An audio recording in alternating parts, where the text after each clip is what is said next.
Here I am. This is me. Do you wonder maybe how old I am? Where I come from? Do you think I'm Spanish? Or maybe I come from India. What do I do for work? Am I single or married?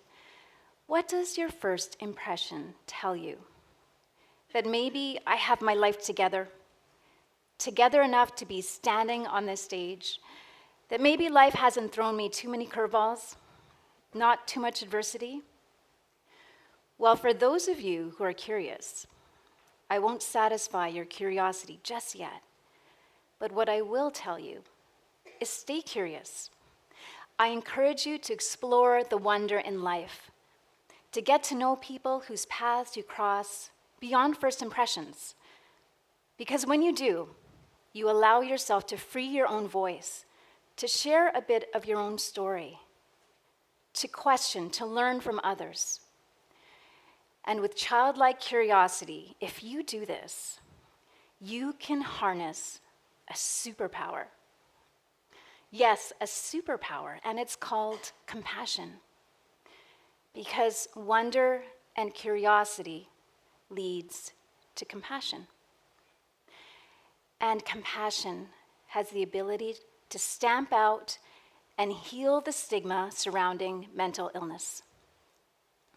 Now, I'm an artist, so please allow me to be a bit poetic here. Please bear with me. The way I see it is if life were a bridge, fear would be living under it, sourcing shelter and protection in the event of a storm. Wonder, on the other hand, would use the bridge as an anchor, standing at its highest point to observe the beautiful view, perhaps curiously questioning the direction of the prevailing winds.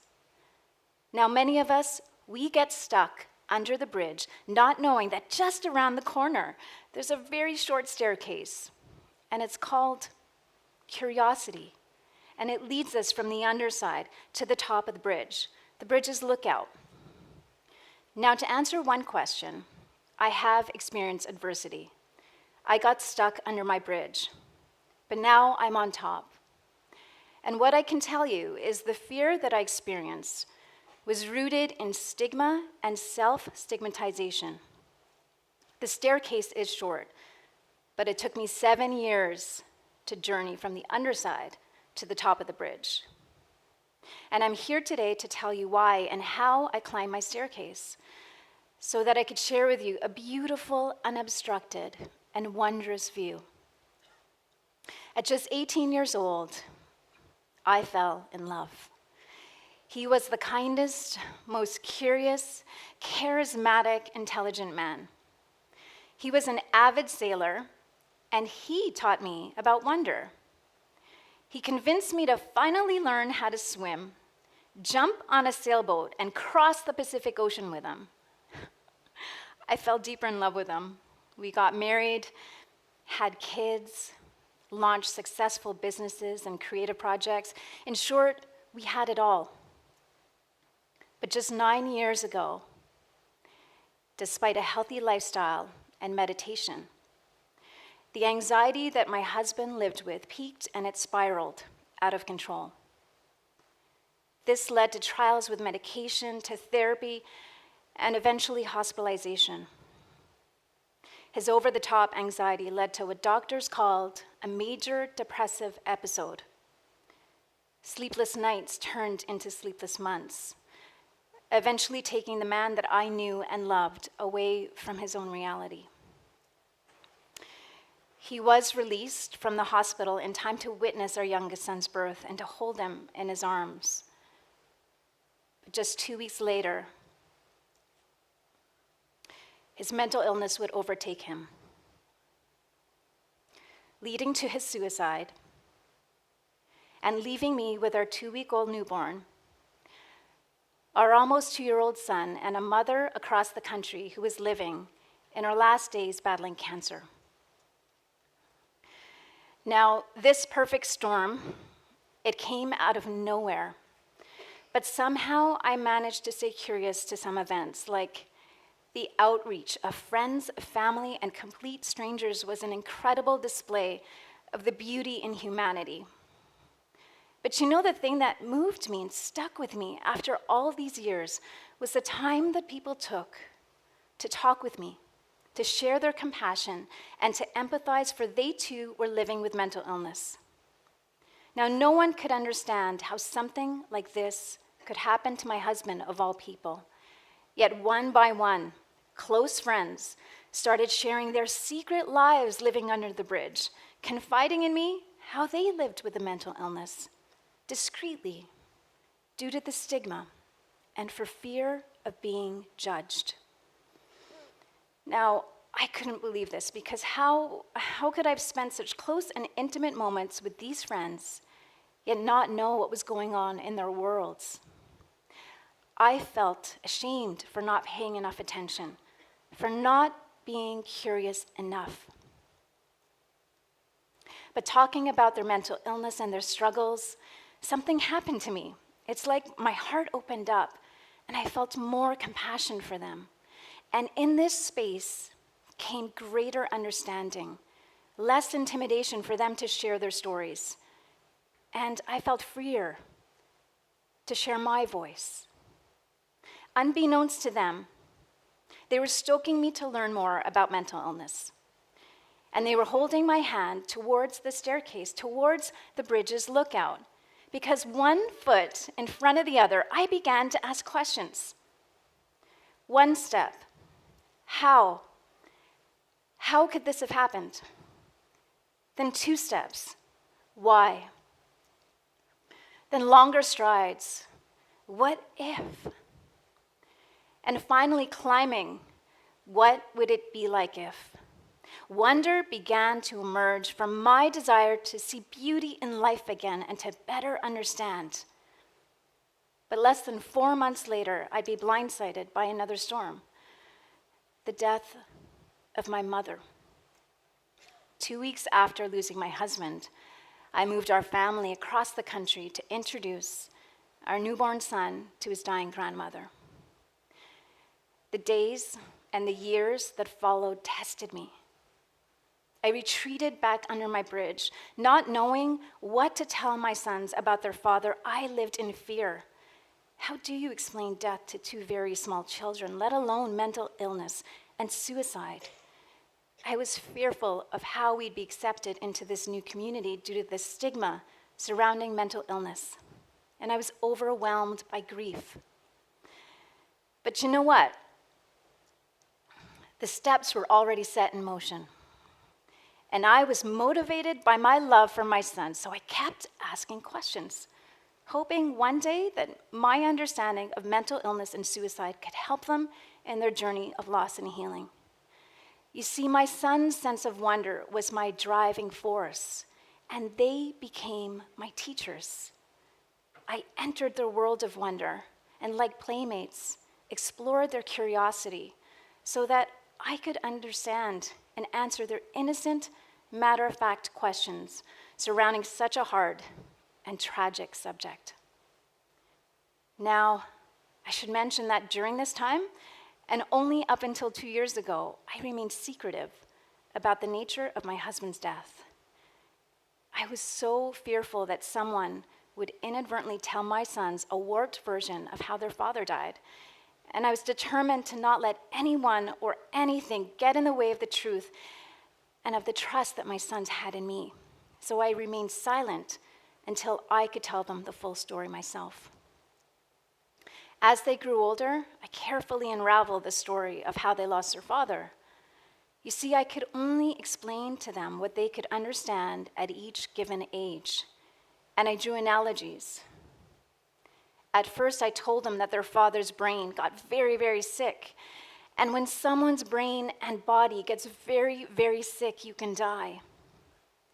As lovers of science and nature, I spoke to them about the trees and the chemical chlorophyll that they knew was very important in keeping the leaves green and alive. I said our brains also have chemicals, but without the right supply of chemicals, like the leaves, without their chlorophyll, our brains can get very sick.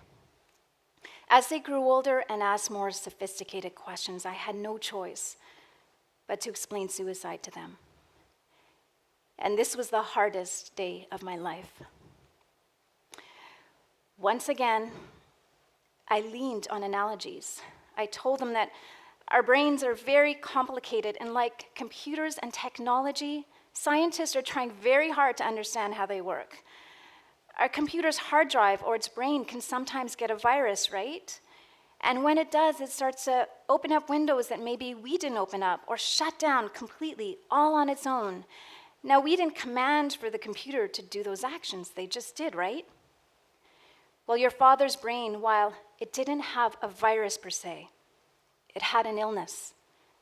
And in its own way, it was glitching out too, telling his body to do things that didn't make logical sense.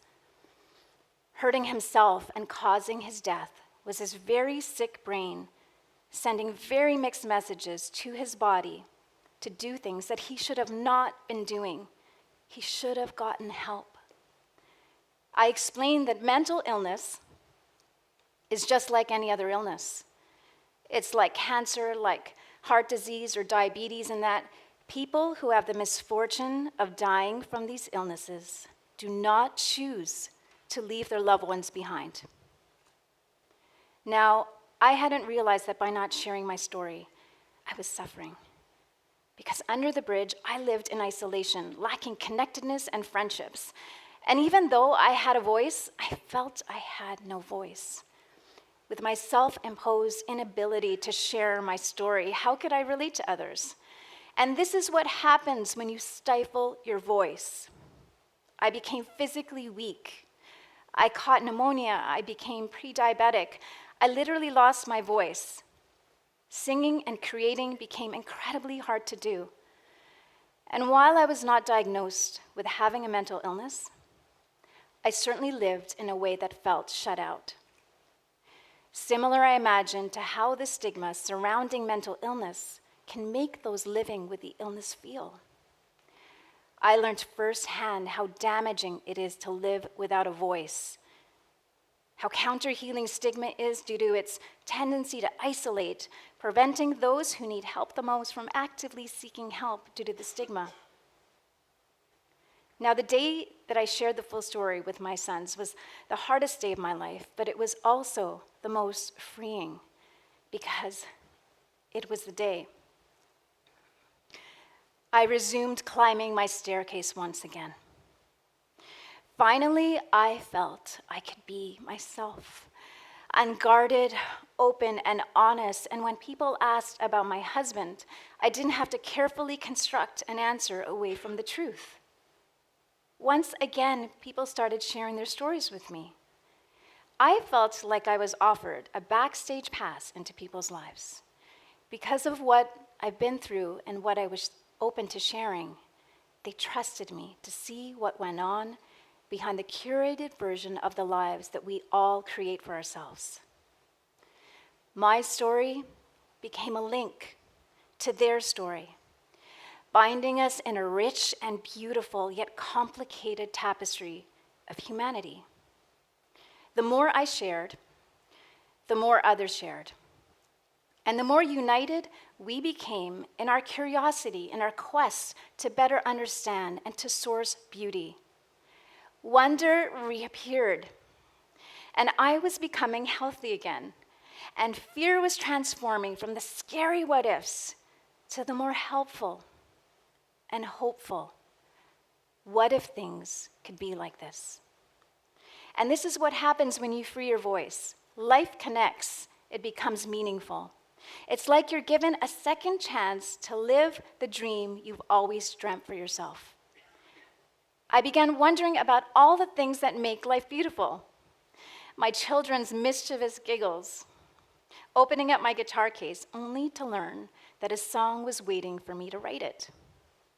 I resumed circumnavigating the world again, this time not on a sailboat with my husband, but on land with my sons, living in Paris, traveling to 10 countries in 5 years. I began writing about where wonder meets discovery, and where discovery meets gratitude. my recipe for sourcing light and mental well-being. Life was opening up.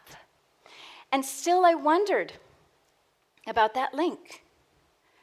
What is the link that brings us from the underside of the bridge to the top of the bridge's lookout?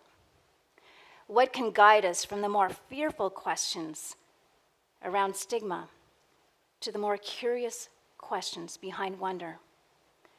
In my experience, I was only able to find my staircase upon freeing my voice and sharing my story, because it was through the sharing and the receiving that I began to understand others better, and others began to understand me. And with each question asked, with each curiosity satisfied, we urged each other one step further. Holding my hand, they guided me to take the steps necessary to begin the climb. I think about all the people that live with mental illness, mental health conditions, and hardships, and I wonder what their lives would look like if their voices and views could be freed, unobstructed, just like mine. If they felt completely unencumbered to share their stories. If stigma was crushed. If these same people were received with less fear and less judgment and more curiosity, what would that look like? Would the wonder and curiosity by others to learn more about their journeys be as healing for them as it has been for me? On the eve of getting my acceptance letter to participate in this TEDx talk, I wondered about this. Walking over to my front door, I opened it up and looked in the mailbox. As usual, it was filled with bills and junk mail. But one piece of mail intrigued me. It was an envelope. Floating and inscribed all on its own was one single quote. And it read, "Mystery creates wonder, and wonder is man's desire to understand." Neil Armstrong. Now, I had never heard of this quote before, but coupled with his more famous quote, "That's one small step for man, one giant leap for mankind," and a memory of my sons marching at a walk for mental health, taking their steps towards their bridge's lookout, wondrous lookout. I felt that my questions had just been answered, and my curiosity satisfied.